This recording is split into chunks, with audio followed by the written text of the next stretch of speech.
Yo, welcome back to the Mac Sports Attack. I am the Mac himself, Marvin Allen Cox. This is the trade edition. Well, not the trade. This is the draft edition. The draft trade edition. Yes, the draft is today. It is 3 a.m. Eastern time. I have no time to make a video tomorrow as I'll be working all day. So this is the time to do this. Everybody's breaking down the draft. We know who number one is going to be, Victor Wembanyama. We could get into it a little bit, but we're going to talk about the drafts, the trades. We're going to focus on the trades that are going on during this draft in this video. There's a million videos out there breaking down the draft, but there's not a lot breaking down the trades that are going to happen during this draft. I think this is going to be one of the biggest trades during the draft ever. There's a lot of parity in the NBA this year, and it's making it where everyone feels like they're close to having a chance. The playoffs were amazing this year, as you didn't really know who was going to win. So many good teams were able to fight, and really they had to play the 7-game series to see who won. Miami making this crazy run from a play-in team all the way to the finals. Shoot, the Lakers making a run from the play-in team all the way to the Western Conference Finals.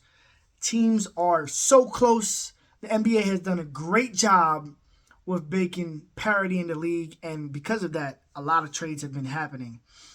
So, in the last 10 years, we've had, 7 different NBA champions, so there's no dynasty.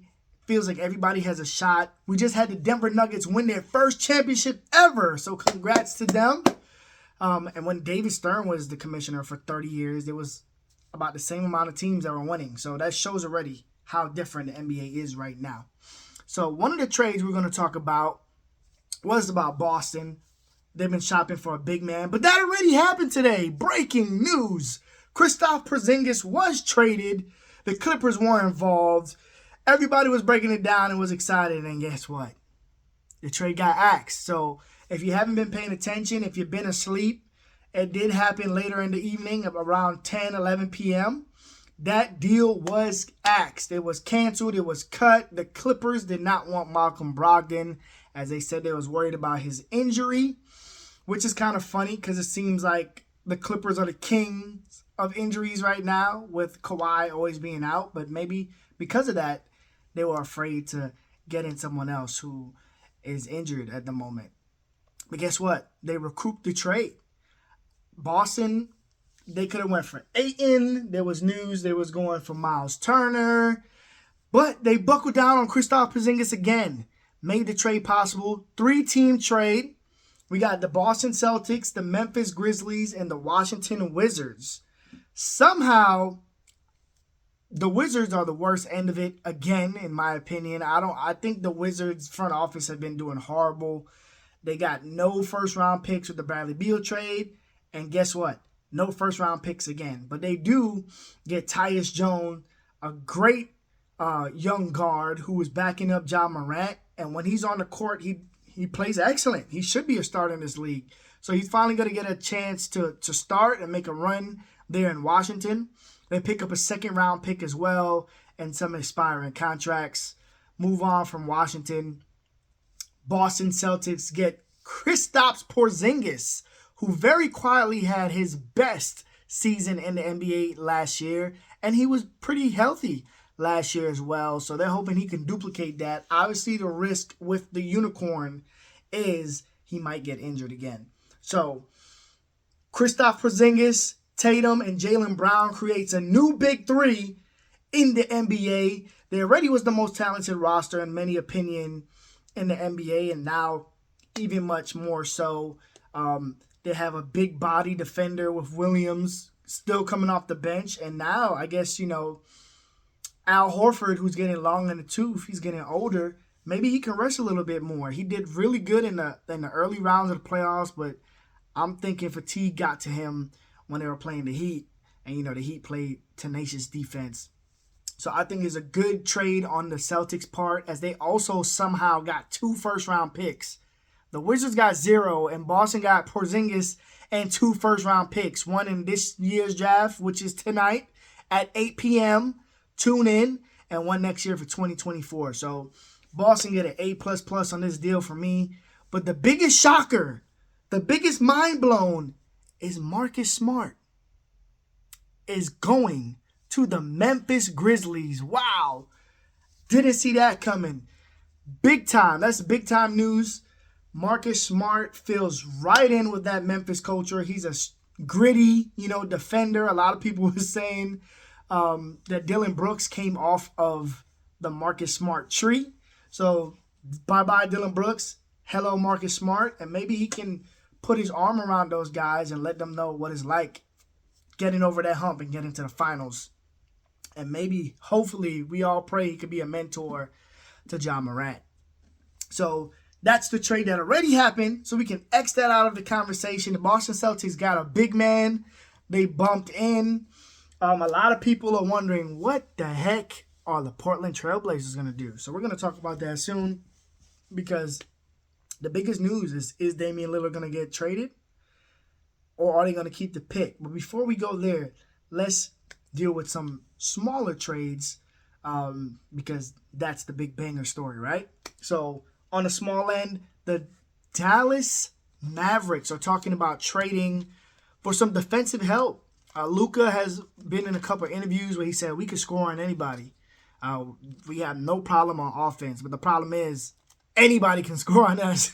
He literally said anybody, and we all believe him. So it looks like they're trying to trade their number 10 pick in this draft, which is so crazy knowing that they have Luka Doncic and they had Kyrie last year, and they still got the number 10 pick somehow. But they're looking to trade that number 10 pick. Sources are saying that they're looking to trade with the Atlanta Hawks. They're looking to get Clint Capella. I guess they see Clint Capella as a terrific rim protector. He's very good at grabbing rebounds as well. So it'll take some pressure off of Luka, where he could probably... And Capella doesn't need the ball. Capella is not really a scorer. So, very ball-dominant player, and Luka Doncic can still, run the floor how he wants without nobody really looking for the ball, but he'll have a lot more defensive help. So that's a big trade that we can be seeing soon.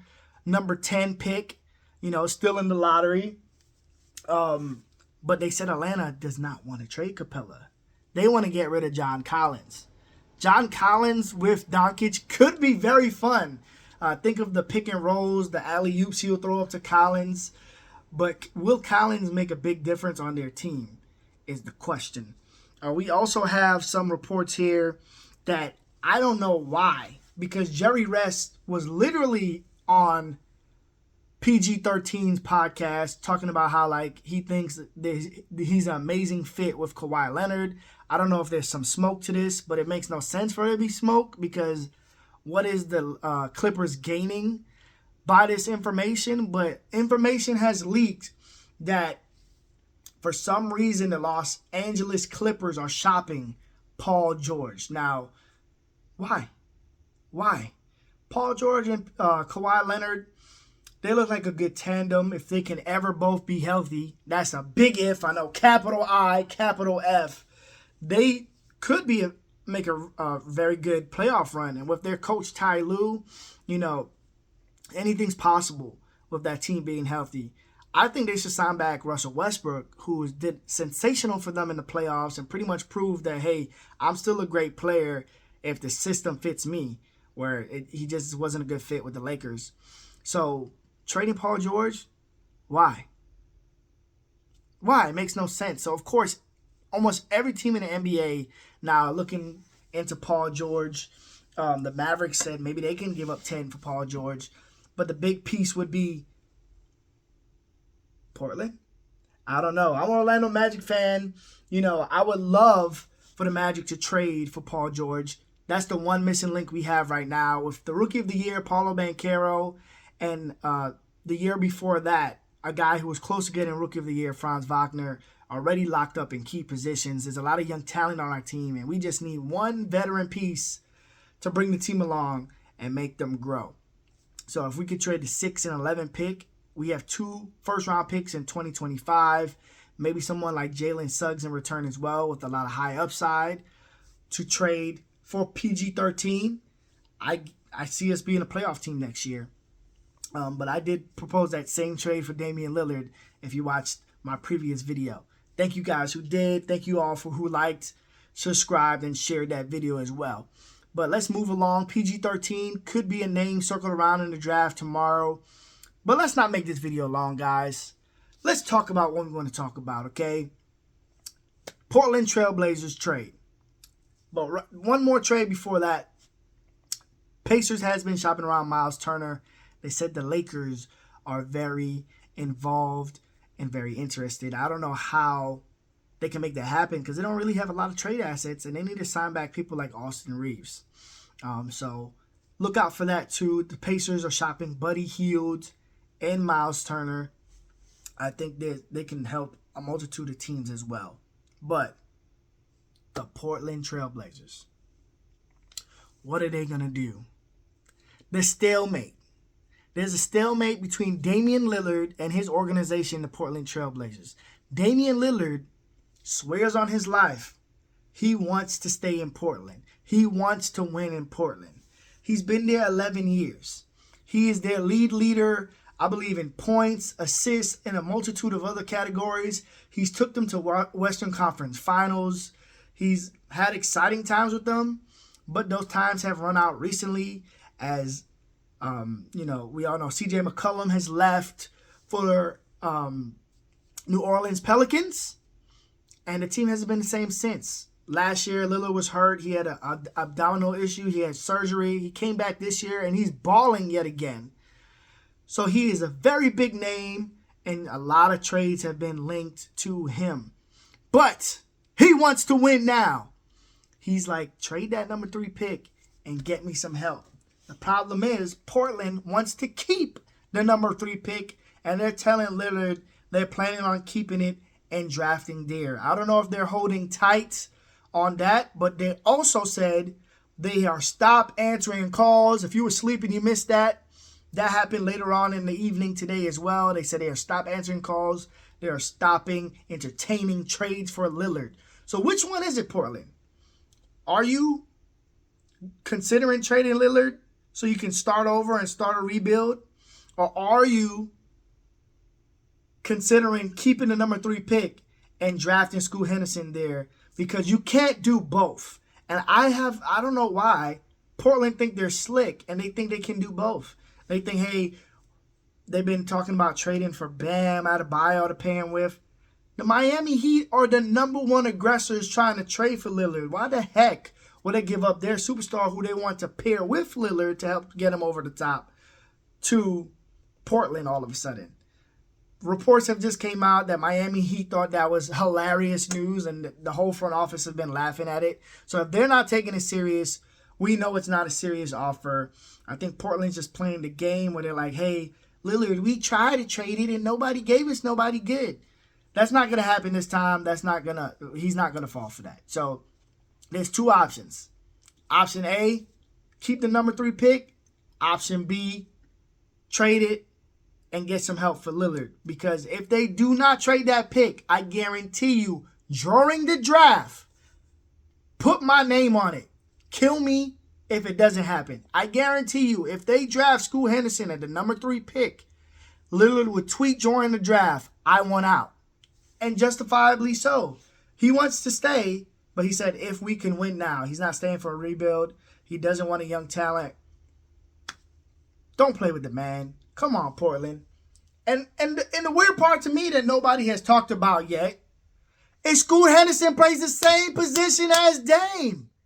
You know, we have people like Kate Cunningham and Jaden Ivey who are going to work well together, like Garland and all the guards there in Cleveland working well together. But you already have Anthony Simons. So Lillard, Simons, and then Scoot Henderson, it's not going to work. So something has to give. So let's talk about that. What do we think they're going to do, guys? Let me know in the comments what you think. I personally think that they're going to trade Dame Lillard tomorrow. I think that Dame Lillard Thursday night at the draft will be traded because I do think they see Scoot Henderson as a future superstar. Scoot Henderson was supposed to be the number 1 pick in last year's draft. Scoot Henderson was supposed to be the number 1 pick in this year's draft. There's a lot of scouts who come out and said, if it's the next 2 drafts, Scoot Henderson will be the number 1 pick. But it just so happens that the number 1 pick is guaranteed to be one of the best prospects we've had since LeBron James, Mr. Victor Wembanyama. So, who I think is going to do sensational in the league. Lock it in, guaranteed. He is the number 1 pick to the San Antonio Spurs. Unlike these college players who played 30 games a season, he played 70 games last year. His body is ready for the NBA grind. The Charlotte Hornets at number 2 are saying they're going with Scoot Henderson. I lied. Brandon Miller. They're going with Brandon Miller from Alabama. They see him as a great person to pair with LaMelo Ball. He's a great scorer. So, and he doesn't play guard like Scoot Henderson does. So, that's locked in. Number 3, they're comparing this man to prime Westbrook and prime Derrick Rose.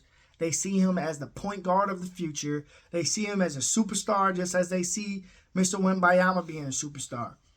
So why not? Why not trade Lillard, get a whole bunch of draft assets in return, and draft your next Lillard? If he's supposed to be that superstar and you really, really don't want to trade his number 3 pick, then, hey, don't trade it and let Lillard go. Because I promise you, if you don't trade that number 3 pick to get Lillard help, you're going to have a messy situation, and you don't want that. So who can Lillard go to? Matter of fact, let's play devil's advocate first. What if they actually did trade the number 3 pick? Who's out there for them? Who would make Lillard happy? KP is already traded. Porzingis is already traded to Boston. He's out the picture. Everybody's been bringing up Zion. Now, there's a lot of people who think Zion's on the block. And from many reports I've seen today on ESPN, on CBS, on Yahoo Sports, I've been doing my research. All of them think that is incorrect. He is only on the market for Scoot Henderson. Every time that Zion name comes up in trade, yes, we know he has a messy situation right now, but it's coming up for the number 3 pick for Scoot Henderson. He hasn't been offered anywhere else. So I think they still believe in Zion, even though people think that they are not.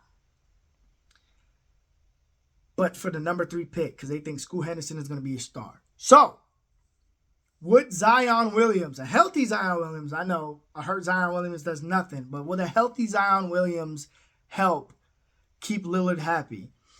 Believe it or not, Zion Williams has one of the highest field goal percentages in NBA history. Check it, Google it right now. It's true. So when he's healthy, he is a monster. He is an animal. He's a rare breed.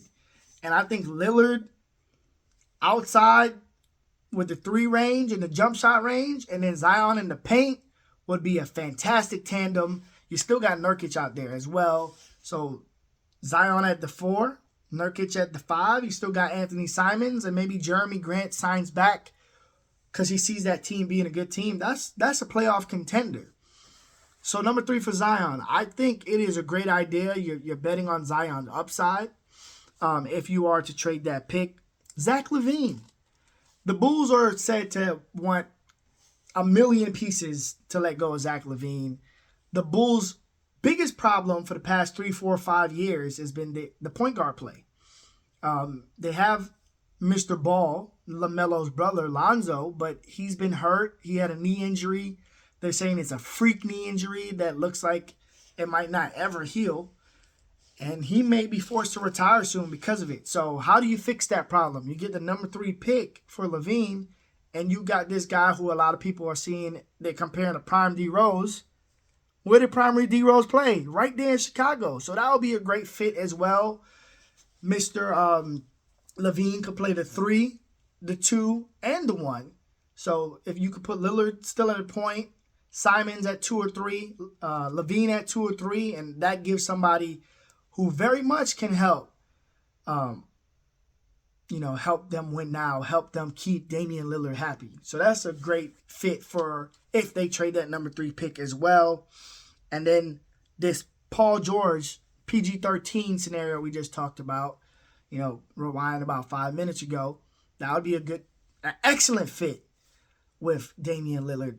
And last but not leastly, I have Pascal Siakam. A lot of people are talking about Toronto starting over. Fred VanVleet is a free agent, and he's not coming back, so they're going to need a guard. Their old guard of the past, Kyle Lowry, is long gone as well. So you let go of Pascal Siakam because you're not going to win now. You get the number 3 pick and Scoot Henderson, and it's a quick rebuild. You still got OG Anunoby there and a couple other pieces that you can help build that team back quickly. So if the Portland Trailblazers are to trade the number 3 pick to keep Lillard happy, we got players like Siakam, Levine, Paul George, Zion that can make him happy. I think all of those would be great decisions, and it would be cool to see him stay there. But let's be real. Players aren't staying at teams forever anymore. The last one I can really think of is Kobe. And even Kobe with Jerry West coming out lately in his interview saying Kobe almost left a couple times. But what did they do to keep Kobe there? They always got him help. They got him Shaq. Shaq left. They got him Paul Gasol. And then he stayed, and he still dominated, and he fought for championships. So who can be Damian Lillard's Shaq or Damian Lillard's Paul Gasol? That's what you have to do with that number 3 pick if you're going to keep it. But I just have a feeling that for some reason the Timberwolves are putting their foot down. They think the best decision, if they can't keep Lillard happy, is to trade him. His contract does get higher and higher, and if you can't get help to him immediately and he's not going to be happy, why would you keep him there? So the best pick, the best trade scenario right now, all of us know, is the Miami Heat. The Miami Heat have been trying very hard to get Damian Lillard, and I don't blame them. They just made it to the finals without Tyler Hero, with Oladipo hurt, a whole bunch of role players who are undrafted. They love letting us know that the whole playoffs, undrafted, and Jimmy Buckets and Mr. Bam Adebayo. Now, Jimmy Buckets, to me, is not really a volume scorer. He does put the team on his back when he needs to. But I think he got hurt ending the playoffs, and he did get tired from carrying the team as well. He's not really a volume scorer. Him and Bam specialize in defense. They can score, though. They're just not a volume scorer. They're not a Steph Curry scorer. They're not a microwave scorer. They're not like a Kobe. They're not like let's talk about NBA players now. They're not like a DeMar DeRozan. They need a scorer of the ball, and they need a point guard. I mean, Kyle Lowry's too old. He wasn't really helping. Gabe Vincent disappeared in the finals. I think he just got tired as well. Or he did tweak his ankle a couple times. Maybe he got hurt. But the time is now. The time is now. If you get Lillard with Bam Adebayo and Jimmy Butler, that's a whole new problem. And I can see the Miami Heat get into the finals again, which I believe they've been to 3 of the last 6. They just haven't got over the hump, losing twice, to the Lakers and to the Denver Nuggets. So why not make that trade? It'll be very exciting for the league because it'll make it a very fun team to watch throughout the whole year. It keeps the East very competitive. And, hey, it seems like a good fit. So let's talk about that trade. Let's break it down. So we got, if Lillard went to the Heat,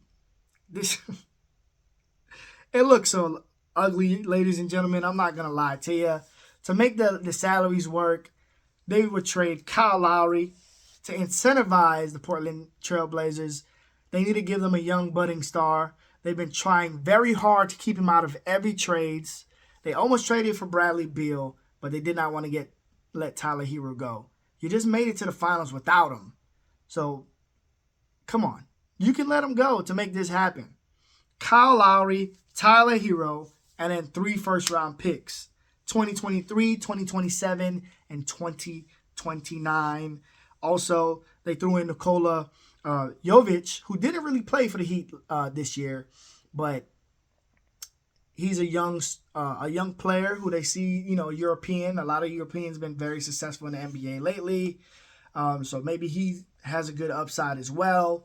And then they had some first-round pick swaps in 3 different years as well. So 3 first-round picks, 3 swaps, Tyler Hero, Kyle Lowry, and Jovic for Mr. Damian the Man Lillard. That's a lot.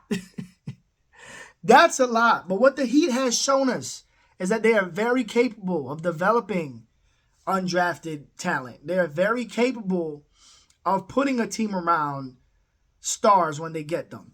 So with that being said, I mean, you got to take the risk. You got 3 superstars on the team in Lillard, Jimmy Butler, and Bam Adebayo. You're still going to have Caleb Martin come back, who was sensational in the playoffs, except for the finals. So hopefully he continues to develop. You're still going to have Max Strus. Gabe Vincent is on the way out as he's a free agent, and I'm sure he's looking to get a bag now for the way he played in the playoffs. But maybe this Jovic kid develops, and you can get some other undrafted talent to fill out the roster. So it's a very much better situation than what Phoenix has right now, as they only have like 4 or 5 guys on the roster. That's it. So they have a whole team to put around those 3 stars, and they'll be ready to make a run again to the finals. And then the Heat aren't missing much. I mean, let's note their last couple draft picks. 2022 first-round pick, Jovic, hasn't really played yet. 2020 first-round pick, Precious Achiuwa. He doesn't even play on the team anymore. 2019 first-round pick, Tyler Hero. They hit there. He looks like he might be a star.